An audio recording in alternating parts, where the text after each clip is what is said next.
मुझे दुख है इस बात का कि मुल्तान के बेटे ने मुल्तान की ही करारदाद पास नहीं की। जनूबी पंजाब के सूबे के लिए सर बहुत ही कोशिश की गई और हर दफा जब इलेक्शन होता है जनूबी पंजाब के सूबे का नारा लगाया जाता है। सर 2008 में भी ये नारा लगाया गया। मैं एमपीए था तो उस वक्त बहावलपुर और मुल्तान सूबे की करारदाद पंजाब असम्बली से हमने पास करवाई थी और मैं इसका सेहरा, उस वक्त तो मैं पीपल्स पार्टी में था, लेकिन मैं इसका सेहरा नून लीग को दूंगा कि उन्होंने ये पास करवाई थी। और उस पास करवाने के बाद ये सर फेडरल में आ गई तो फेडरल में उस वक्त हमारे पीपल्स पार्टी के वजीर आजम सैयद यूसुफ रजा गिलानी साहब थे। मुझे नहीं मालूम कि उन्होंने वो पास क्यों नहीं होने दी। मुझे दुख है इस बात का कि मुल्तान के बेटे ने मुल्तान की ही करारदाद पास नहीं की। जनूबी पंजाब के सूबे के लिए सर बहुत ही कोशिश की गई और हर दफा जब इलेक्शन होता है जनूबी पंजाब के सूबे का नारा लगाया जाता है। सर 2008 में भी ये नारा लगाया गया। मैं एमपीए था तो उस वक्त बहावलपुर और मुल्तान सूबे की करारदाद पंजाब असम्बली से हमने पास करवाई थी और मैं इसका सेहरा, उस वक्त तो मैं पीपल्स पार्टी में था, लेकिन मैं इसका सेहरा नून लीग को दूंगा कि उन्होंने ये पास करवाई थी। और उस पास करवाने के बाद ये सर फेडरल में आ गई तो फेडरल में उस वक्त हमारे पीपल्स पार्टी के वजीर आजम सैयद यूसुफ रजा गिलानी साहब थे।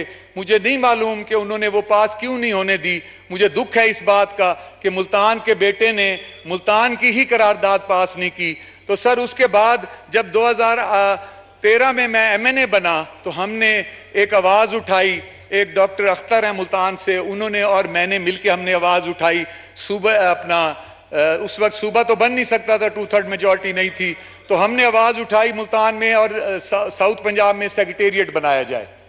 सर साउथ पंजाब में सेक्रेटेरिएट बना, इस वक्त भी सेक्रेटेरिएट मौजूद है, लेकिन अफसोस ये है सर कि इख्तियारात सारे के सारे तख्त पंजाब के पास हैं।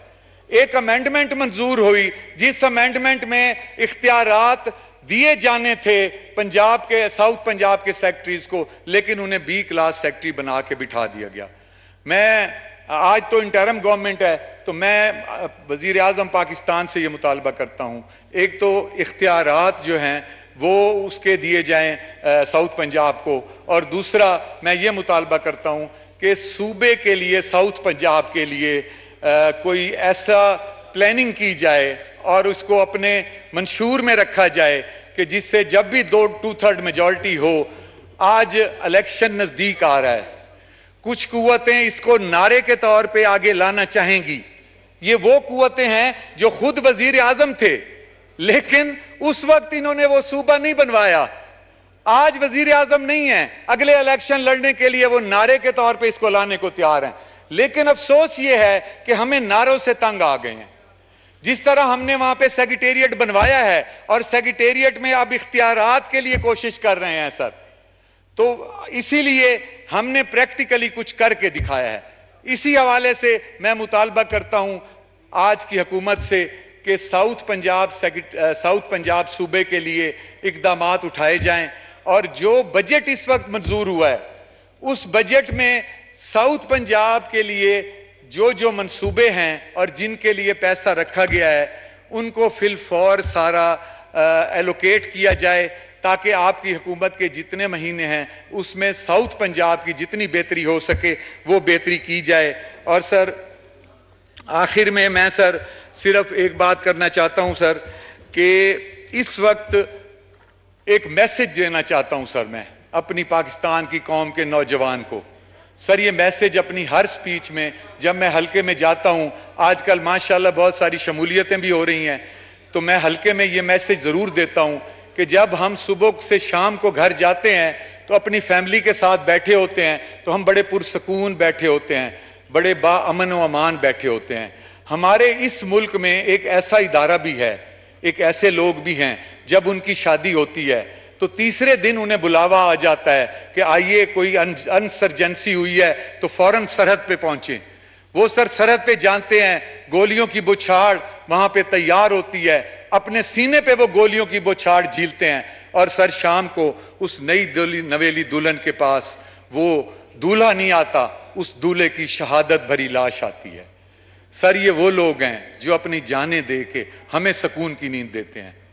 आज सर, हमारे वो नौजवान जिन्हें हमने पढ़ा के, जिन्हें हमने काबिल बना के जवान किया है, और वो आज उनको गालियां दे रहे हैं। सर, इसका जिम्मेदार कौन है? इसका जिम्मेदार जो भी है वो पूरी दुनिया देख चुकी है कि 9 मई को क्या हालात थे, क्या साजिश थी। लेकिन सर, आपके हवाले से एक मैसेज मैं मीडिया को भी देना चाहता हूं। सर, मीडिया ने अपनी टीआरपी बढ़ाने के लिए एंटी एस्टैब्लिशमेंट जो इनका एक नजरिया था, जो इनका एक उसको इन्होंने इतना ज्यादा उछाला कि वो समझी, हमारी नौजवान नस्ल समझी कि शायद हमारे लिए बेहतरी यही है। आज नौजवान नस्ल ने उसको अपना लिया है। जिस तरह वो इन इदारों को गालियां देते हैं, ऐसे लगता है कि ये अगली नस्ल कहीं इंडिया से तो उठ के नहीं आ गई। ये बहुत ही खतरनाक चीज है सर। अगर इसको ना रोका गया तो मुझे तो ये लगता है कि हमारे एटम बम को रोल बैक करने की साजिश ही ना हो जाए। मैं सर मुतालबा करता हूं कि हम अपने बच्चों को ये समझाएं कि जिस तरह ये, मैं एक मिसाल देना चाहता हूं। अगले दिन मैं एक फौज के ब्रिगेडियर के साथ बैठा था। उन्होंने मुझे बताया कि मेरी 5 बेटियां हैं और 1 बेटा है, और जो मेरा 1 बेटा है वो इस वक्त नॉर्थ वजीरिस्तान में ड्यूटी दे रहा है। उन्होंने मुझे कहा कि इस वक्त जो फौज के बड़े अफसर हैं, उनके साथ जो काम कर रहे हैं वो मेरे कुलीग हैं। अगर मैं एक दफा उन्हें रिक्वेस्ट करूं तो मेरे बच्चे को वो नॉर्थ वजीरिस्तान से पंजाब में बुला लेंगे। लेकिन सर, वो अजीम आदमी ये कहता है कि मैंने 5 बेटियों के 1 बेटे को नहीं बुलाया, और 2 दफा उसके ऊपर खुद कुछ हमला हो चुका है। सर बताएं, ये कैसे लोग हैं जो अपनी जानें हमारे लिए कुर्बान कर रहे हैं? ये कैसे लोग हैं सर, जो एक दिन हमला करता है इंडिया का जहाज, उसी दिन गिरा के हमारा सर फखर से बुलंद कर देते हैं। ये और बात है कि हमारा वजीर आजम सौदेबाजी करके वो पायलट डर की वजह से उनके हवाले कर दे। दुख है हमें इस बात पे सर, क्या जरूरत थी? मेरा सवाल यह है, इन कुर्बानी देने वाले इन जर्नैलों को, इन सिपाहियों को आज क्यों बुरा भला कहा जा रहा है? इस नस्ल को कौन तरबियत कर रहा है? इस नस्ल को कौन समझा रहा है? सर खुदारा, इसका तदारुक आज करें। यह ना हो कि एटम बम हमारे हाथ से जाता रहे और हम इंडिया के गुलाम हो जाएं और फिर बनिए कि कर्जों और सूद के नीचे हाथ दब जाएं।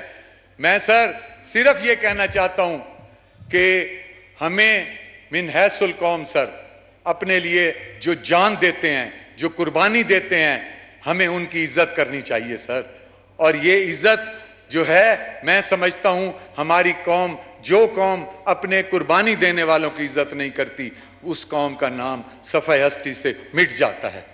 मैं सर बस आखिरी अल्फाज के साथ खत्म करता हूं। आपने मुझे काफी टाइम दिया है। आखिर में सर फिर मेरी वही पहले, इस दफा जो बजट आया है सर, ये बहुत ही मिसाली बजट है, और मेरी दुआ है कि जितनी आगे भी जब हुकूमत आए वो भी ऐसा ही बजट पेश करे, और ये अवाम के मफाद में बेहतरीन बजट है। शायद इसकी वजह यह भी हो सकती है कि एक नया जो अफगानिस्तान, ईरान, पाकिस्तान और आपका चाइना और ये सारा सिलसिला और सऊदी अरब, शायद ये उसी की तरफ से अल्लाह की हम पे रहमत है कि एक बहुत अच्छा बजट हमें मिला है।